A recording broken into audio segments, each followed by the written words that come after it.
14 এপ্ৰিল 2025 চনৰ তাৰিখে ইতিমধ্যে অসম চৰকাৰে অৰ্ডিনেন্সৰ যোগেদি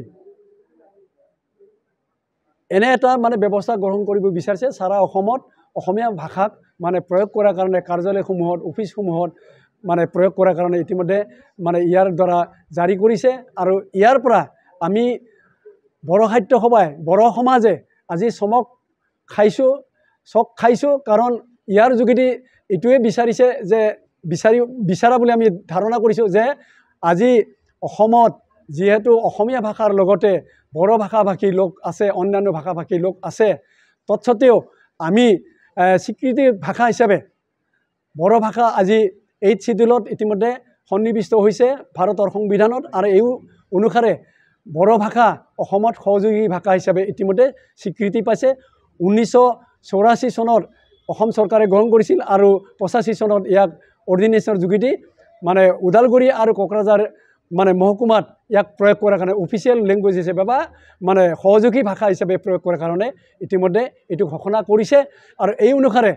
মানে এই সুযোগ সুবিধাটো থাকিব লাগিছিল কিন্তু যেটো ইতিমধ্যে যোৱা 14 এপ্ৰিলৰ যেটো ঘোষণা এই অনুসাৰে নিশ্চয় সহযোগী ভাষাৰ প্ৰশ্নই আহা নাই 8 শিডিউলত ভাষা যেটো সন্নিবিষ্ট হৈছে ভাৰতৰ সংবিধানত হেতু প্ৰশ্নই আহা নাই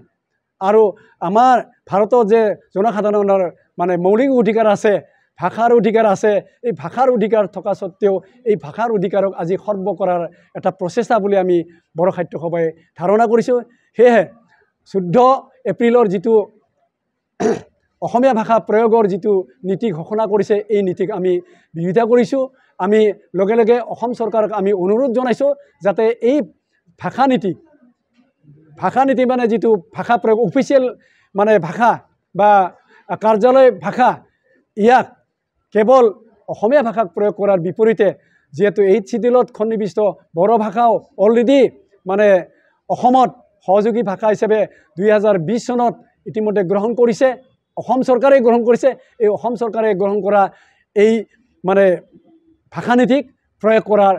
কাৰণে আমি বড় সাহিত্য সভাৰ তৰফৰ পৰা অসম চৰকাৰক আমি আহ্বান জনাম আৰু লগতে ইয়াৰ পৰা আমি এইটোৱে ধাৰণা কৰিছো যে এই নীতিক যদি প্ৰয়োগ কৰা হয় তেনেহলে কেৱল বড় ভাষা সংকুচিত হ'ব আৰু বড় ভাষা প্ৰয়োগ কৰাৰ ক্ষেত্ৰত কেৱল মাথন বিটিআৰৰ ভিতৰতে ইয়াক মানে সীমাবদ্ধ কৰি ৰাখা হ'ব অথচ বড় ৰাইজ কেৱল বিটিআৰৰ ভিতৰত নাই বিটিআৰৰ বাহিৰতো বড় ৰাইজ আছে বড় ভাষা অধ্যয়ন কৰা ৰাইজ আছে বা ছাত্ৰ ছাত্ৰীসকল আছে ইভেন মানে বড়োলেণ্ডৰ বাহিৰত বিভিন্ন জিলাত ইতিমধ্যে বিভিন্ন জিলাৰ বড় ভাষাৰ মাধ্যমৰ বিদ্যালয়সমূহ আছে আৰু সেই সমূহত ইতিমধ্যেও মানে বড় ভাষাতে শিক্ষা গ্ৰহণ কৰি আছে কেৱল দশম শ্ৰেণী নহয় দ্বাদশ শ্ৰেণীৰ ফাইনাল পৰীক্ষা এই বছৰ দিছে গতিকে তেনে অৱস্থাত আমাৰ সহযোগী ভাষা সত্ত্বেও ইয়াক মানে অসমৰ মানে প্ৰয়োগ কৰাৰ ক্ষেত্ৰত ইয়াক মানে উঠাই দিয়াৰ দৰে এই নীতিটোৱে মানে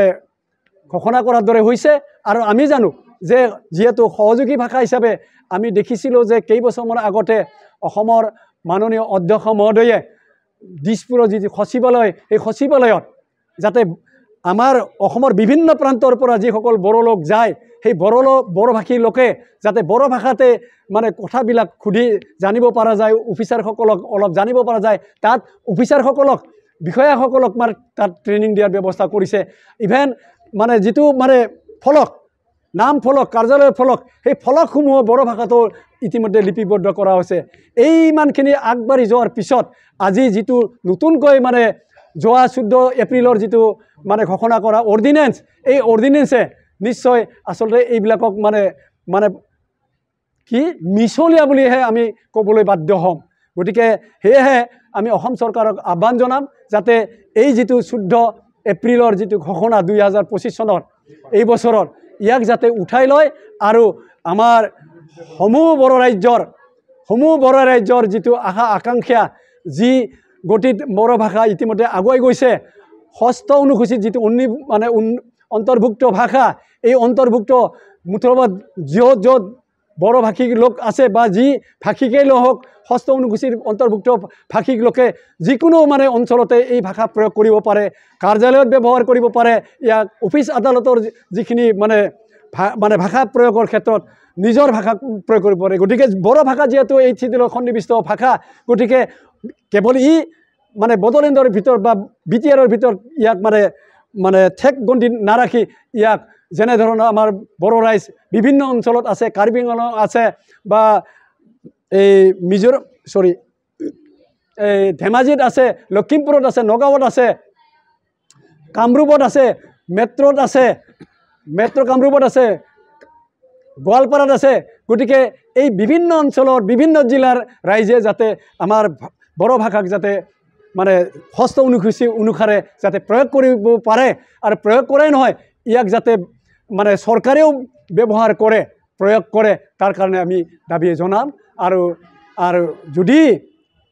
আমাৰ দাবী বা আমাৰ অনুৰোধ চৰকাৰে যদি ইয়াক মানে উঠাই নলয়, তেনেহ'লে নিশ্চয় আমি